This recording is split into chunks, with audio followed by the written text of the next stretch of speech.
The mountains of Afghanistan, 1986. Snow crunched beneath boots as 8 Delta Force operators moved through a narrow ravine. Wind whistled between rocky walls, carrying flecks of ice that stung exposed skin. Lieutenant James Hayes signaled a halt, his instincts screaming danger in the pre-dawn darkness. Too late. The first RPG streaked through the air with a banshee wail, striking the rock face above them. A thunderous cascade of gunfire followed, AK-47s on full automatic, their distinctive rattle echoing through the canyon. Men dropped in sprays of crimson against pristine snow. "Ambush!" Hayes shouted, returning fire while dragging a wounded Sergeant Robert Sullivan behind a boulder. Blood soaked through Sullivan's uniform, his face pale beneath 3 days' worth of stubble. 8 went in, only 2 came out. "They told me it was a failed intelligence operation," a weathered voice narrates. "A tragedy of war. But for 40 years, I've known the truth. And now, they're coming for her." Part 1. The Daughter's Inheritance. Fort Bragg, North Carolina. Present day. Staff Sergeant Morgan Hayes stood before a wall of monitors, her dark hair pulled back in a regulation bun. At 32, she was the youngest senior intelligence analyst in the unit and one of only a handful of women. Her eyes, the same piercing blue as her father's, scanned fragmented intelligence reports from across the southwestern United States. For 6 months, she had tracked what others dismissed as unrelated incidents. Weapons thefts from military armories in Arizona, unusual movement patterns along the Mexican border, and communications intercepts mentioning something called Phoenix. Colonel Harris entered, his silver hair trimmed to military precision, his eyes narrowing as he scanned her work. "Making progress, Hayes." "Yes, sir," Morgan straightened. "I believe I've identified a pattern." She pulled up a series of images on the main display, 3 separate armory thefts, border sensor data, and a surveillance photo of men loading equipment into unmarked vans. "These aren't isolated incidents. They're preparation for something bigger." "You've been pushing this theory for weeks," Harris replied, skepticism evident. "Show me something concrete." She played an audio file, the voice speaking in accented English. "Phoenix rises in 7 days. The eagle will not stop us this time." Harris frowned. "Eagle? What's the reference?" Morgan hesitated. "I'm not certain, sir, but I've requested access to historical CIA files from the 1980s. Afghanistan operations, specifically." "That's well above your clearance level, Hayes." "What prompted that request?" "My father served there, sir. Before he died, he mentioned something called Operation Eagle." Harris's expression softened slightly. James Hayes had been a legend in special operations. His death in a helicopter crash 10 years ago had been mourned throughout the military community. "Your father was a good man," he said, "but chasing ghosts from the past won't help us with current threats. Focus on actionable intelligence." After Harris left, Morgan returned to her analysis. What she hadn't told him was that she'd already accessed those classified files through unofficial channels. Her father had taught her more than just conventional skills during those weekend training sessions throughout her childhood. Her terminal chimed with a secure message from an anonymous source. "Your request has drawn attention. Be careful who you trust." Morgan's pulse quickened as she entered the file number into a separate classified database. The screen flashed a warning about accessing files above her clearance, but using techniques her father had taught her, she bypassed the security protocols. The file opened, revealing documents stamped Top Secret, Operation Eagle. Operation Eagle had been a covert CIA mission in Afghanistan during the Soviet occupation, led by her father and a team of special operators. Their mission: eliminate a Soviet-backed warlord who had turned against his American handlers. But what stunned Morgan was a photograph taken in a mountain village. It showed her father standing beside a younger version of a man she recognized immediately, Senator Nathan Wilson, now a leading presidential candidate. Between them stood a third man identified in the caption as CIA Asset Phoenix, Samuel Khalid. As she dug deeper, the pieces began falling into place.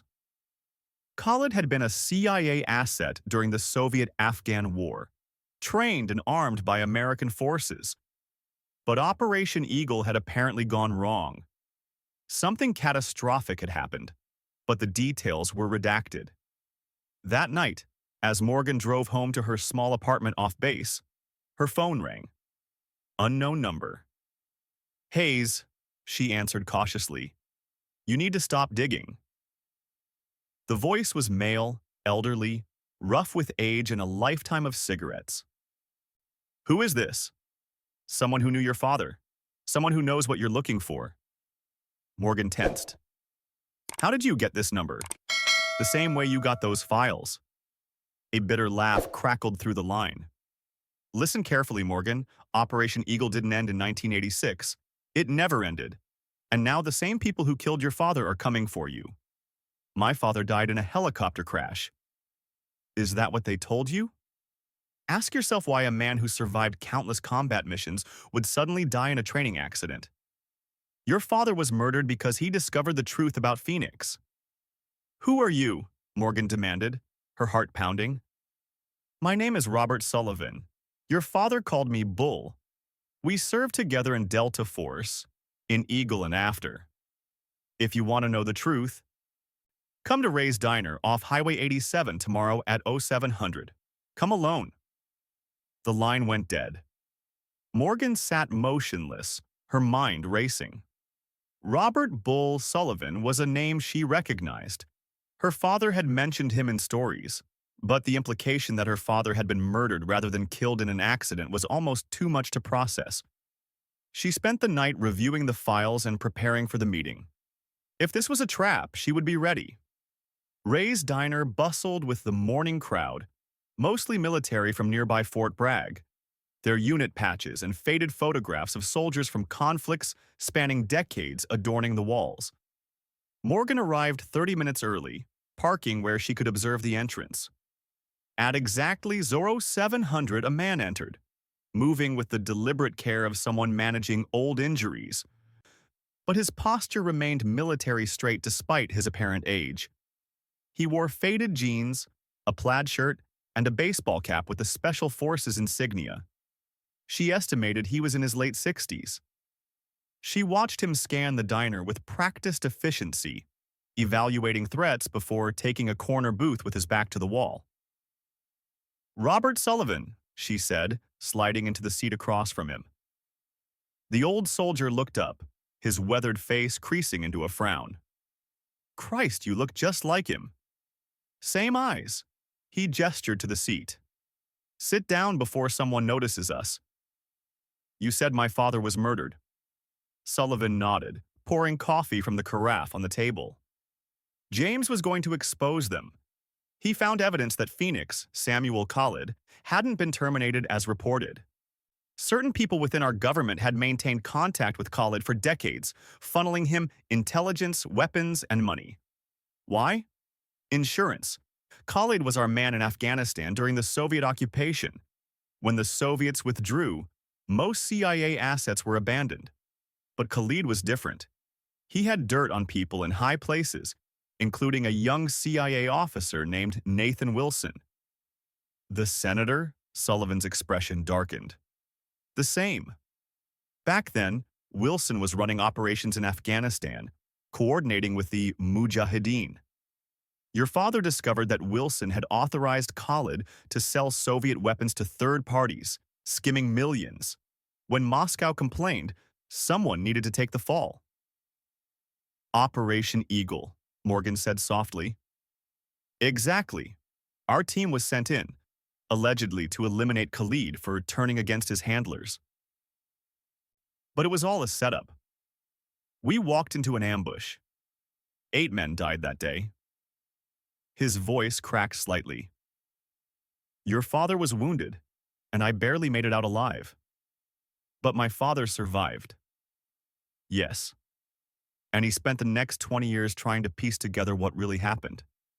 He discovered that Khalid hadn't gone rogue. The whole operation was designed to eliminate witnesses to Wilson's corruption. When your father finally gathered enough evidence to bring Wilson down, the helicopter crash. Sullivan nodded grimly. No accident. I warned him he was getting too close. Why are you telling me this now?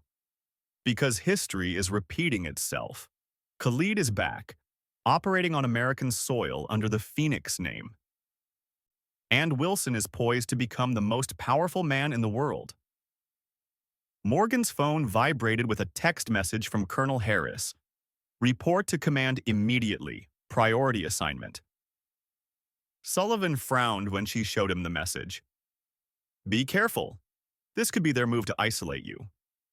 2 hours later, Morgan sat in Colonel Harris's office, struggling to maintain a neutral expression as he briefed her on the assignment. We've identified a high-value witness with direct knowledge of the Phoenix Group. He's currently in protective custody at a safe house near Tucson. Your intelligence work on this case makes you the ideal liaison. You'll accompany a security detail to transport him to a secure military facility for debriefing. When do we leave, sir? Immediately. Transport is standing by. As Morgan left the office, she couldn't shake the feeling that she was being sent into a trap. But if this witness truly had information about Phoenix, and potentially her father's death, she had to go. The desert air hit Morgan like a furnace as she descended the ramp of the military transport plane at Davis-Monthan Air Force Base outside Tucson. Captain Rodriguez waited beside 2 black SUVs, tall, serious, with a perpetual 5 o'clock shadow.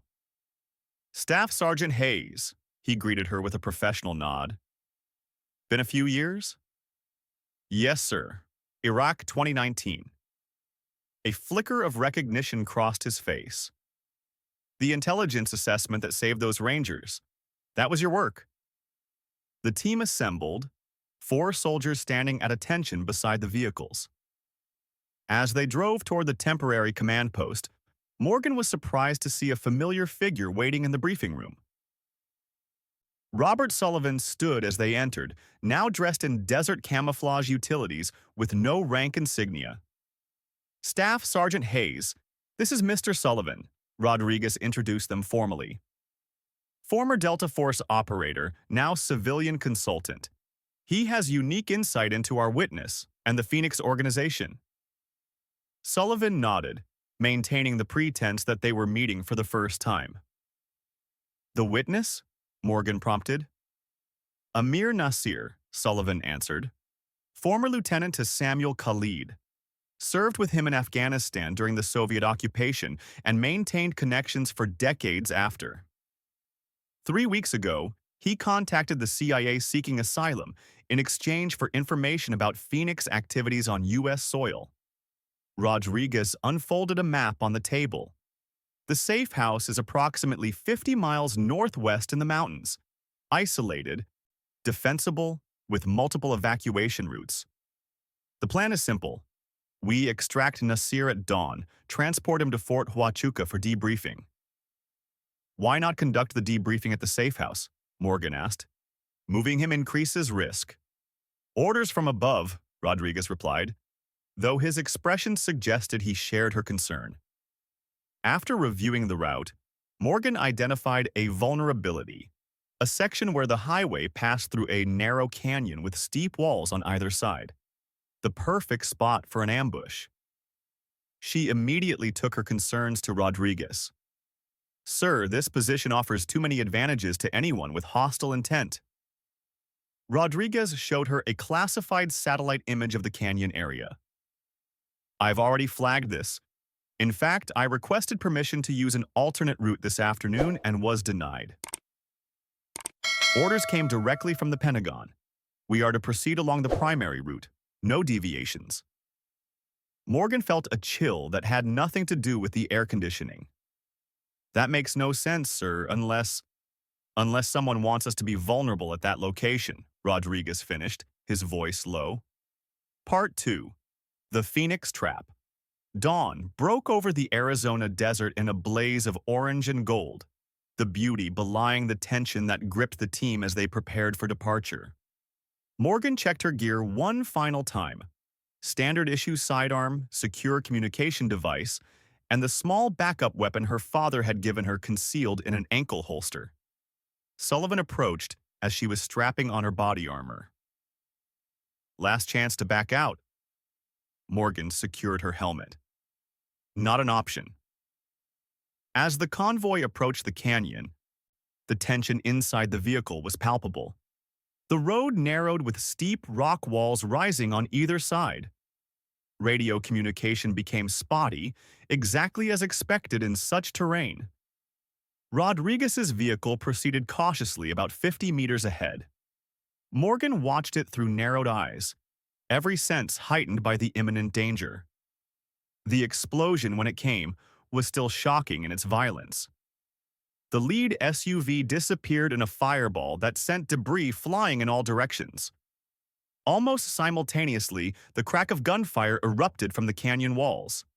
"Reverse now," Morgan shouted, but Wilson, their driver, was already reacting, slamming the transmission into reverse. An RPG streaked from the ridge, missing their vehicle by meters and exploding against the road. The concussion rocked the SUV, shattering windows and sending glass fragments flying through the interior. Morgan felt a sharp pain as a shard sliced across her temple, but her body armor protected her from worse injury. Wilson fought to control the vehicle on the uneven terrain, but another explosion behind them blocked the retreat route. They were trapped. "Out! Everyone out!" Sullivan commanded, already moving to the door with his weapon ready. They spilled from the damaged vehicle, taking cover behind it as bullets struck the metal with sharp pings. Sullivan returned fire, his movements precise despite his age, providing covering fire as Morgan pulled Nasir to safety behind a boulder. Corporal Davis wasn't as fortunate. As he exited the vehicle, multiple rounds struck him in the chest and neck. He collapsed without a sound, dead before he hit the ground. Morgan assessed their situation with cold clarity. The lead vehicle was completely destroyed. Rodriguez and his team were almost certainly killed in the initial explosion. Their own SUV was disabled, retreat cut off by the secondary explosion that had collapsed part of the canyon wall behind them. Hostiles occupied elevated positions on both sides of the canyon with clear fields of fire on their position. Survival would require everything her father had taught her. "Wilson, establish a perimeter," she ordered. "Sullivan, we need a defensible position with better cover." Sullivan pointed to a cluster of large boulders 20 meters away. "There, natural defilade, limited approach vectors." "Cover us," Morgan told Wilson, then turned to Nasir. "Stay low, move fast, don't stop for anything." At Sullivan's signal, they made a coordinated dash for the boulder cluster, Wilson laying down suppressive fire to cover their movement. Bullets kicked up dust at their feet, but they reached the position without taking fire. Through a small gap, Morgan could see movement on the ridgeline, approximately 8 to 10 fighters moving into position to flank them. "They're preparing to finish this," Sullivan observed grimly. Nasir, remarkably calm despite the situation, addressed Morgan. "They believe I have betrayed Khalid. They will not stop until they confirm I am dead." He reached into his jacket and removed a small device. "This contains everything your father was trying to expose. Evidence of Wilson's decades-long relationship with Khalid. Financial transactions, authorized operations on American soil, and proof that he ordered the death of your father and his team." He pressed the device into her hand. "If I don't survive, make sure this reaches the right people." "We're all getting out of here," Morgan insisted, though the tactical reality suggested otherwise. Sullivan caught her eye, a lifetime of combat experience reflected in his gaze. "They outnumber us, have superior position, and know the terrain. Conventional tactics won't work here." "Then we use unconventional tactics," Morgan replied, her father's training asserting itself. Just like you taught my father in Afghanistan. A slow smile spread across Sullivan's weathered face. James taught you well. He turned to Wilson. Sergeant, I need a distraction, something loud and visible on the eastern ridge. Understanding dawned on Wilson's face. The emergency flares in the medkit combined with the remaining ammunition from Davis's weapon. While Wilson prepared the distraction, Morgan outlined her plan to Sullivan. It was risky, borderline suicidal, but their options were severely limited. 10 minutes later, Wilson's improvised distraction erupted on the eastern ridge, flares and controlled detonation of ammunition, creating the illusion of a substantial firefight. As expected, several of the hostile fighters redirected their attention toward the new threat. Now, Morgan whispered. She and Sullivan moved silently along the western edge of the canyon, using the minimal cover available and staying in the growing shadows as the sun shifted position. Years of training allowed Morgan to move almost invisibly across terrain that offered little concealment, placing each foot carefully to avoid dislodging rocks or creating dust clouds. They reached the base of the western ridge undetected and began the treacherous climb. Halfway up, disaster nearly struck when a section of rock gave way under Morgan's foot, sending small stones clattering down the slope. She froze, pressing herself against the cliff face as a fighter above turned toward the sound. Sullivan, positioned slightly higher, reacted with the speed of a man half his age. As the fighter leaned over the ridge to investigate, Sullivan struck a silent blow with his combat knife. With the western ridge secured, they had a commanding view of the entire ambush site. Morgan counted 7 remaining fighters, 3 on the eastern ridge and 4 moving toward Wilson's position. Wilson's running out of time, she observed. Take the eastern ridge. I'll handle the group approaching Wilson. Sullivan, that's 4 against 1. A grim smile touched the old soldier's lips. I've had worse odds. Morgan traversed the rim of the canyon toward the eastern ridge, using the terrain for concealment. The 3 fighters maintained a firing position overlooking the boulder cluster, occasionally shooting to keep Wilson and Nasir pinned down. She approached from behind, silent and deadly. The first fighter died without knowing she was there, a precise strike severing his carotid artery. The second turned at his companion's muffled sound, only to meet 3 silenced rounds from Morgan's sidearm. The third was more alert, spinning and firing wildly as he detected movement.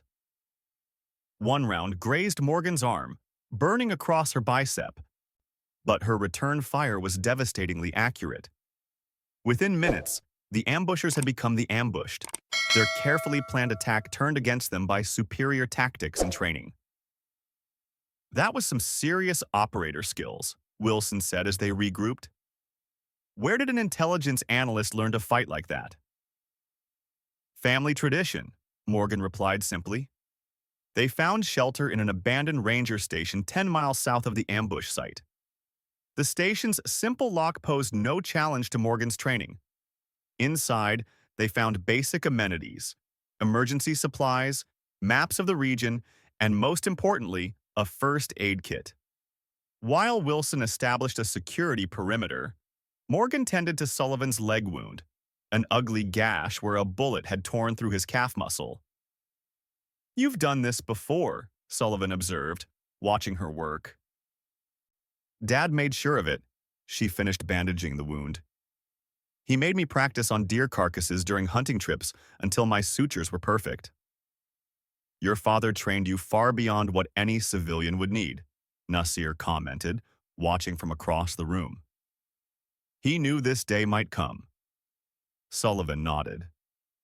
James wasn't just a soldier. He was the best intelligence analyst I ever knew. Could see patterns no one else could, just like you, Morgan. That's why they feared him. After Afghanistan, after watching 8 men die in that ambush, he became obsessed with exposing Wilson, Sullivan continued.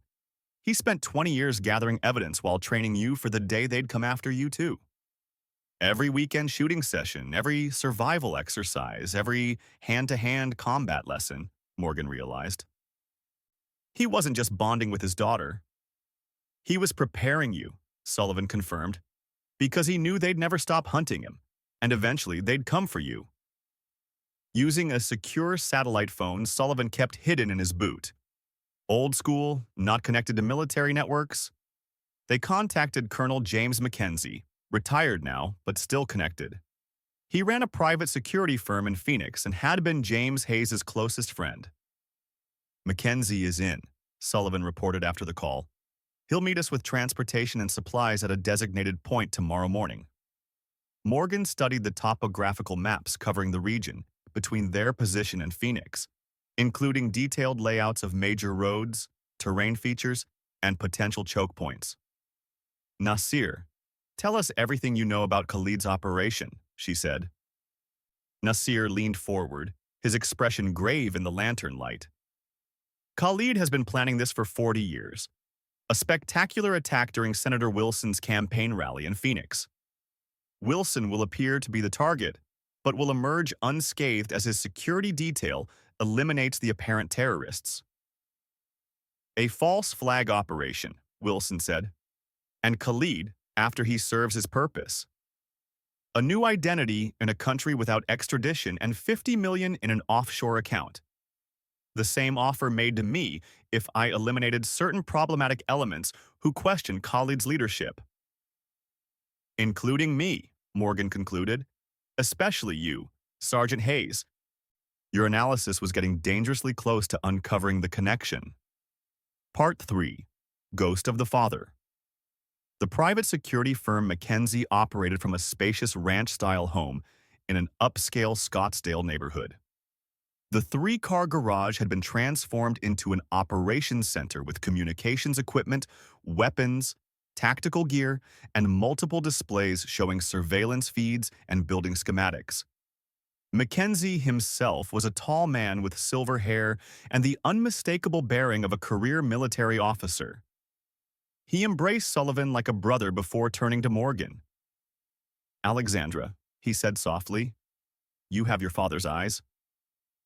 He straightened, emotion replaced by professional focus. "We've located Khalid's command post.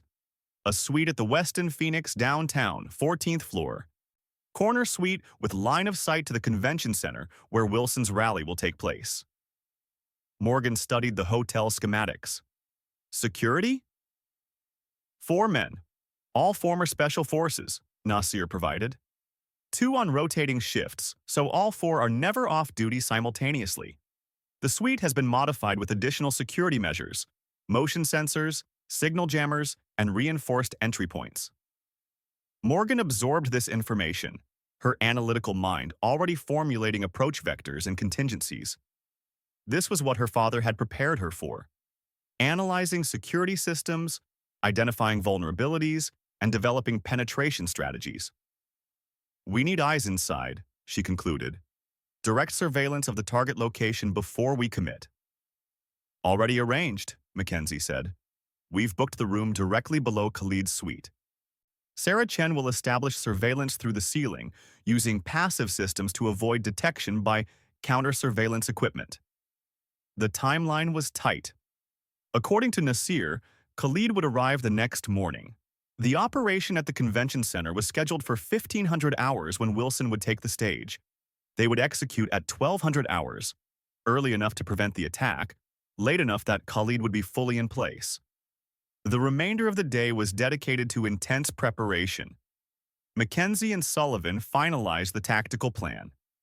Morgan worked with Nasir to analyze every piece of intelligence, identifying potential failure points and developing contingencies. That night, Morgan stepped outside to clear her head, finding a quiet spot on the patio overlooking the desert landscape. The setting sun painted the distant mountains in hues of orange and gold. Mackenzie joined her after a few minutes. "Your father stood in almost this exact spot 10 years ago," he said quietly. "The night before he was killed." Morgan turned to him. "You knew?" "I suspected." James came to me with his concerns about Wilson, showed me some of what he'd found. I urged caution, told him to gather more evidence before going public. His weathered face showed a pain deeper than physical. 2 days later, his helicopter crashed during a training exercise. No survivors, no black box, minimal investigation. Sullivan says my father spent 20 years investigating Wilson, that he was training me for this. Mackenzie nodded. James saw something in you from the beginning. The same analytical mind, the same determination. He knew if anything happened to him, you'd eventually find your way to the truth. Tomorrow will be dangerous, he added after a moment. Khalid's men are experienced operators who won't hesitate to kill. Are you prepared for that reality? Morgan thought about the men she had already neutralized during their escape from the ambush site. The clinical precision her father had instilled in her. The ability to act decisively in life-or-death situations. Yes, she said simply. I'm ready. The infiltration of the Westin Hotel proceeded according to plan. Morgan, Sullivan, and Mackenzie moved through the service entrance using credentials Chen had fabricated. They reached the 14th floor without incident, positioned outside the service entrance to Khalid's suite. Electronic countermeasures active, Chen's voice came through their comms. Service door unlocking in 3, 2, 1, now. Morgan moved with swift, silent efficiency. The service door opened with a barely audible click, revealing a small kitchen area. One of Khalid's security personnel stood at the counter, preparing coffee, his back to the entrance. Before he could turn, Morgan was on him, a precise strike to the base of the skull, rendering him unconscious without a sound. She lowered his body to the floor while Sullivan and Mackenzie flowed into the suite.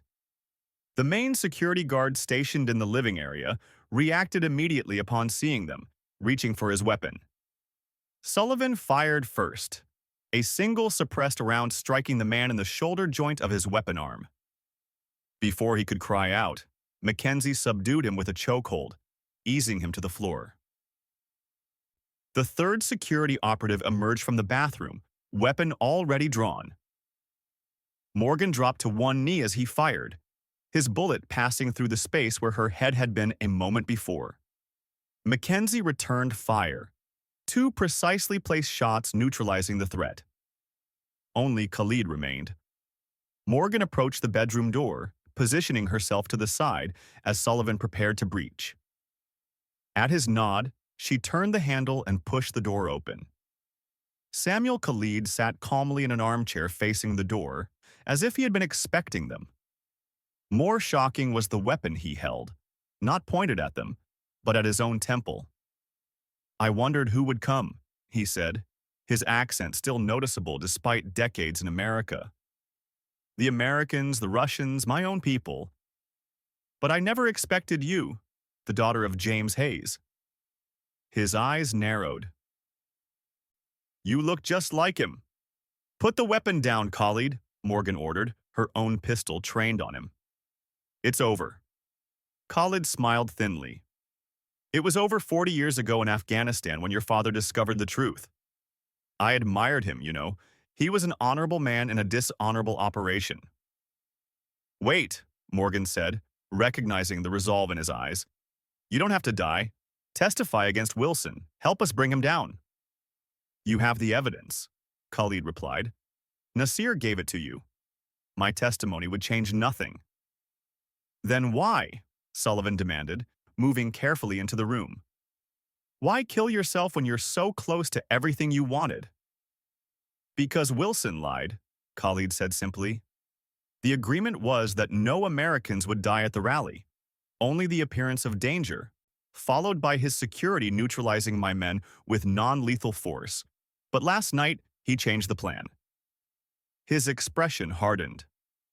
Now innocent people will die to ensure his path to power. I am many things, a terrorist, a killer, a traitor to multiple countries, but I will not be part of slaughtering American civilians for one man's political ambition. Tell us the new plan, Morgan urged. Help us stop it. The new plan includes actual explosives, not just smoke devices. Time to detonate during evacuation when the crowd is concentrated at the exits. Estimated casualties over 200. Where are the devices? How many? 3. Concealed in ventilation equipment installed 2 days ago. Before anyone could react, Khalid raised the gun and fired a single shot into his temple, collapsing into the chair as blood spattered the wall behind him. Damn it! Morgan rushed forward, but it was already too late. Khalid was dead, taking crucial details about the bombing plan with him. All elements, primary target is down, but we have a critical situation, Morgan reported over the comm. Terminal threat at the convention center. Actual explosives, not simulated. What about Khalid's men at the convention center? Mackenzie asked, following her back into the main room. They might not know about the change in plans, Sullivan suggested. Khalid seemed genuinely disturbed by the alteration. Morgan made a swift decision. Mackenzie, secure this site and the evidence. Sullivan, with me. We're heading to the convention center. The Phoenix Convention Center loomed before them, its modern glass facade reflecting the harsh afternoon sun. Morgan studied the structure from their position across the street, calculating entry points, security protocols, and potential locations for the hidden explosives. With service uniforms and credentials provided by Mackenzie's resources, they entered through the maintenance area. The security guard at the checkpoint barely glanced at their IDs before waving them through. Security's focused outward, Sullivan observed quietly as they navigated the service corridors. They're looking for external threats, not maintenance personnel already inside the perimeter. The convention center's mechanical areas were a maze of corridors, equipment rooms, and access shafts that ran behind and above the public spaces. As they approached the north ventilation junction, they encountered a pair of actual maintenance workers. Annual fire system inspection, Morgan explained smoothly when one of the workers gave them a curious glance. Secret Service requested additional verification before the event. Once clear, Sullivan tapped her shoulder and gestured toward a door marked North Air Handling Unit 3. The room housed massive air handling equipment. Morgan scanned the recently installed components, looking for anything that didn't belong. There, Sullivan pointed to a rectangular metal box attached to the main duct.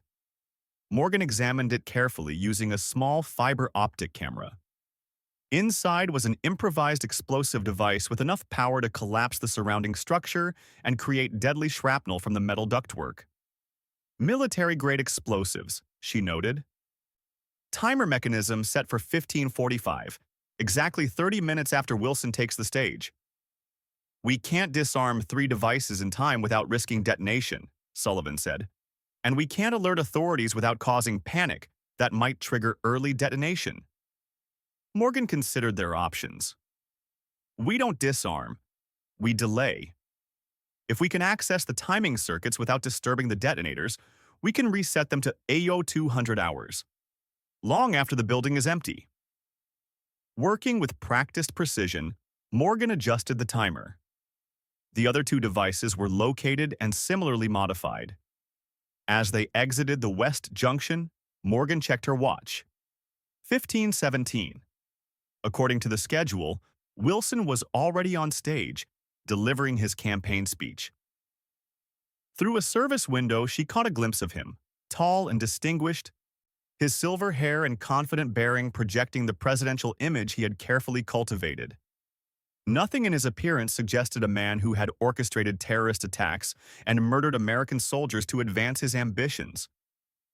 Sullivan gripped her arm, sensing her reaction. Not now, he whispered urgently. We need to complete the mission. Back at the safe house, they learned that Wilson had changed his schedule. After his speech, instead of returning to his hotel, he was heading directly to a private airfield outside the city. He knows, Morgan realized. Someone tipped him off. The FBI team won't be in position in time, Chen reported after checking with her contacts. They're mobilizing, but legal authorization for arrest is still pending final evidence review. Morgan made a swift decision. We intercept him at the airfield. Delay his departure until the FBI can take him into custody. The private airfield was located 30 miles outside Phoenix, a discreet facility catering to wealthy individuals seeking privacy for their travel. According to their intelligence, Wilson's jet was at the eastern end of the property with minimal security beyond standard perimeter measures. They approached from the west using a service road. The perimeter fence was standard chain link with minimal electronic surveillance, designed more to deter curious trespassers than determined infiltrators. Once inside the perimeter, they separated to their assigned positions. Morgan took cover near the main access road, establishing a sight line that would give them maximum warning of Wilson's arrival. Vehicle approaching, she reported as headlights appeared in the distance. Black SUV matches Secret Service protocol. 2 additional vehicles in convoy. The 3-vehicle motorcade proceeded directly to the hangar area where the flight crew had completed their preparations. Wilson emerged from the center vehicle, moving with purpose toward the aircraft. Morgan watched him through binoculars. Even from a distance, she could see the tension in his bearing. None of the confidence he had projected on stage earlier. She made a decision that deviated from the plan. Change of approach, she transmitted. I'm moving to directly confront Wilson. Negative, Hayes, Mackenzie responded immediately. Maintain position.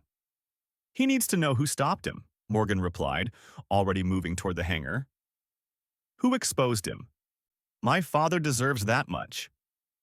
Wilson had reached the aircraft steps when Morgan emerged from the shadows. Senator Wilson, she called, her voice carrying across the tarmac. The security detail reacted immediately, drawing weapons and moving to intercept. Wilson turned, his expression shifting from surprise to outrage. Stand down, Morgan commanded the security personnel. I'm Staff Sergeant Morgan Hayes, United States Army Intelligence.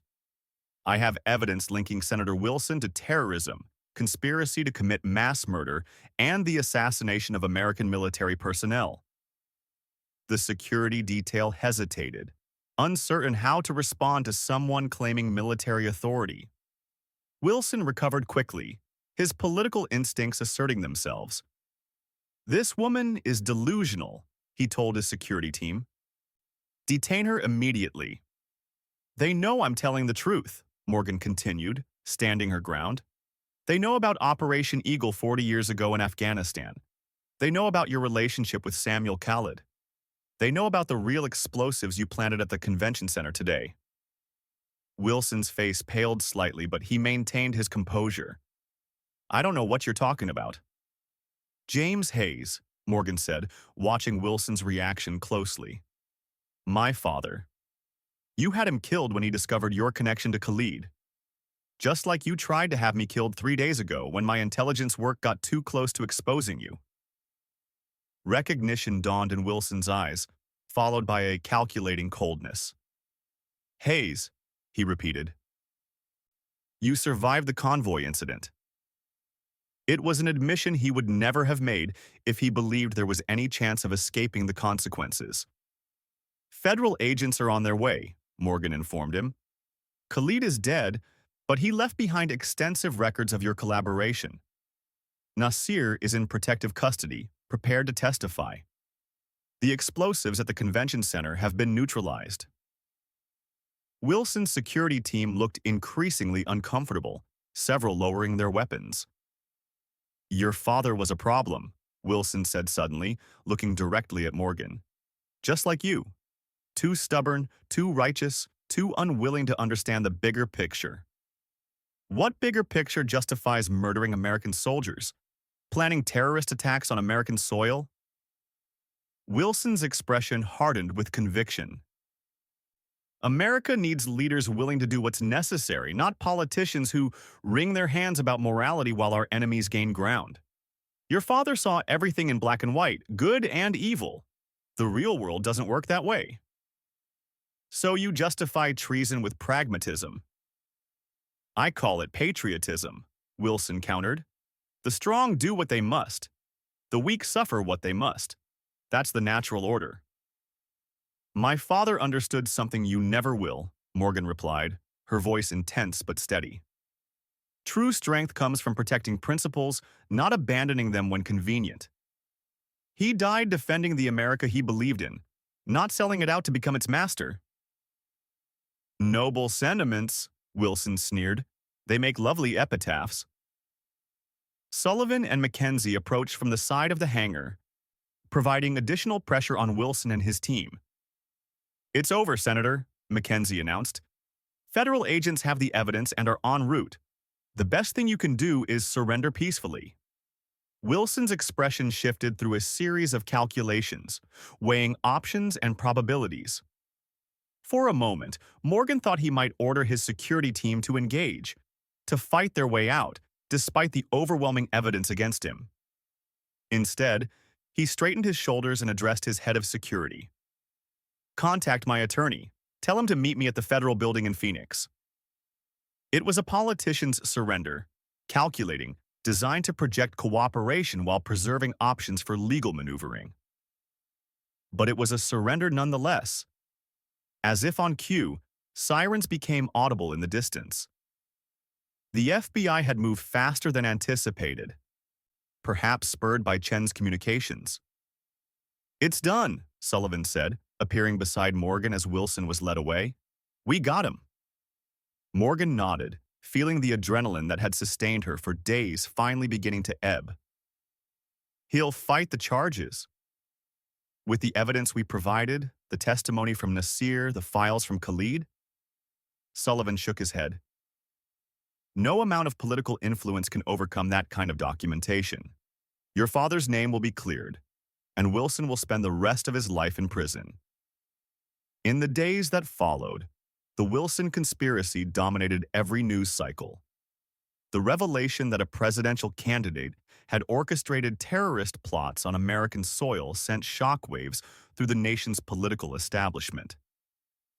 Footage of high-ranking military officers and government officials being led away in handcuffs became defining images of what commentators called the most significant betrayal of public trust since Watergate.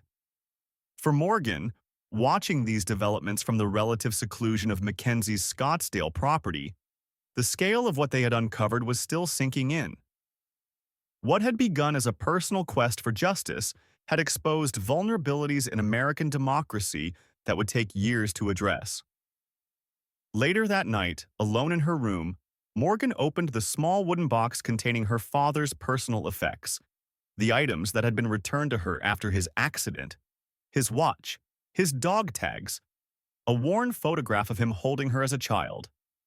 For 10 years, these objects had been weighted with unresolved questions, with the nagging certainty that the official story was a lie. Now, with Wilson's confession and arrest, that weight was gone. Justice had been served. And yet, as she ran her fingers over her father's watch, Morgan felt an unexpected hollowness beneath her sense of accomplishment. Justice couldn't bring him back. It couldn't recreate the years they should have had together. What it could do, what it had done, was transform that hollowness into purpose.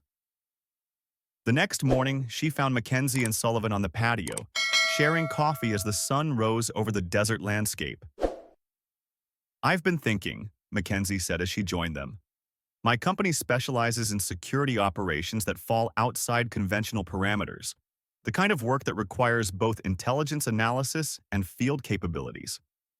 He met her gaze directly. There's a place for you, if you want it. Sullivan raised his coffee mug in a silent toast. To James, he said simply. To my father, Morgan agreed, feeling the weight of his legacy, and now her own path forward. One mission at a time, she said, echoing her father's favorite saying when faced with overwhelming challenges. The last loyal soldier had completed his mission through his daughter. But Morgan Hayes' journey was just beginning.